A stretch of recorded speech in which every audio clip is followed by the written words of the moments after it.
Randy Ryan back with you. And Randy, let me ask you something. Would you ever talk to a guy who keeps breaking your records? Well, first, I'd have to actually hold some records.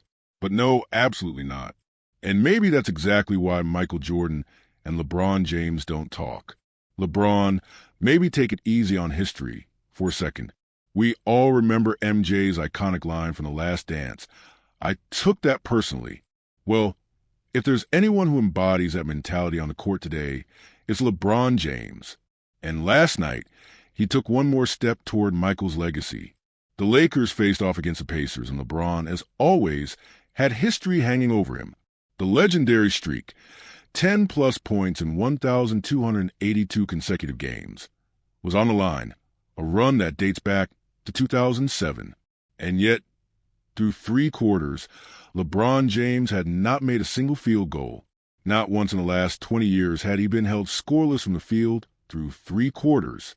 It was the kind of night that could have shattered a streak built over nearly 2 decades. Then came the fourth quarter. 5 points away from keeping history alive. A mid-range jumper. Suddenly, just 3 points to go. And then, like clockwork, he got it. Streak extended. It's as if someone in the arena just told him, asterisk, LeBron, you need 10. Asterisk, and he responded, asterisk, okay, that's what I do. Asterisk the night, however, was far from over. The Lakers, up by as many as 13, watched their lead disappear as the Pacers mounted a furious comeback. Luka Doncic, tasked with carrying the offensive load, knocked down a crucial three-pointer to tie it at 110. Then, with the game on the line, Luka attacked, driving into the paint, absorbing contact, and finishing off the glass. The Lakers were back up by 2, but the Pacers weren't done. Tyrese Halliburton, crafty, relentless, answered right back, driving straight at Luka, finishing strong, drawing the foul, and sinking the free throw. Pacers up by 1.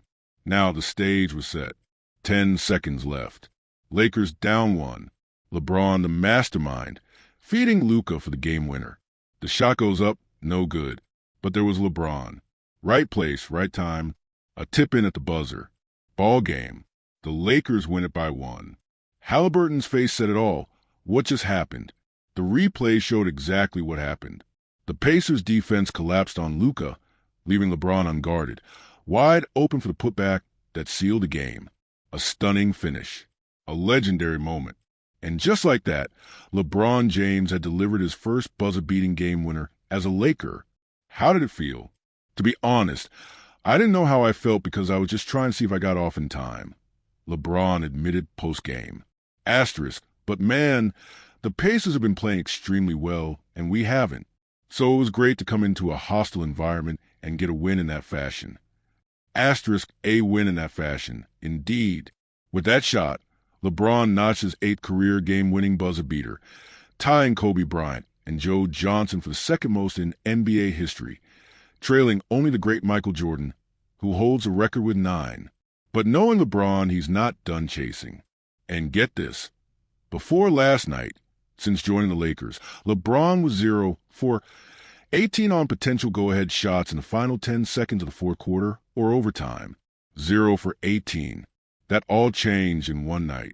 Lakers reporter Dave McMenamin was in the building for the moment and described the post-game locker room scene. Asterisk, I was chatting with LeBron about someone signing a 5-year contract, and suddenly Austin Reeves from across the room perks up and says, "Wait, what, champ? You're playing 5 more years? That's great. I want to keep playing with you." Asterisk, LeBron at age 40, in his 22nd NBA season, continues to deliver. Last night, he looked more human than ever for 3 quarters. It was the first time in his 1,553 career games that he failed to make a field goal through 3 quarters. But in the fourth, he turned back the clock, dropping 10 points, leading the team in rebounds, and making the game-winning play when it mattered most. And this was a game the Lakers had to have. The tension, the pressure, it had been building. Yeah, that was ugly. Lakers guard Gabe Vincent admitted post-game. Asterisk, but when you need a win like you need your next breath, it doesn't matter how ugly it is. Asterisk, and the Lakers needed that win. J.J. Redick broke it down. Asterisk, LeBron struggled offensively, but he kept it up on defense.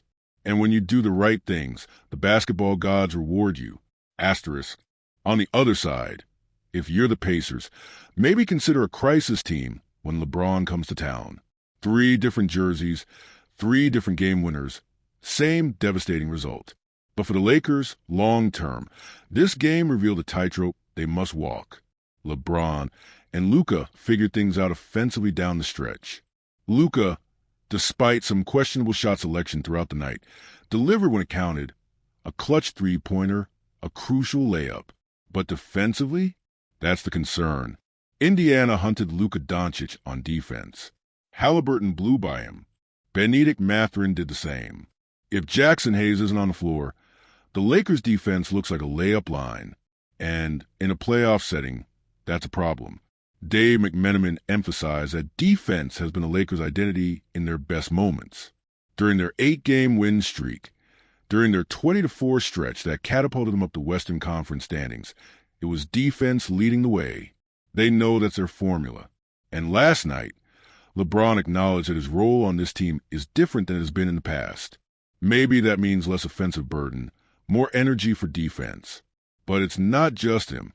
Hayes has to stay out of foul trouble. Luka has to reset on defense instead of lingering on bad calls. If they want to win big, they have to tighten up defensively. Now the question is, can they? They face the Bulls next. A chance to build momentum. A chance to prove they're still a threat in the West. But the bigger question, can they be true contenders? Based on the current standings, they'd face the Grizzlies in the first round.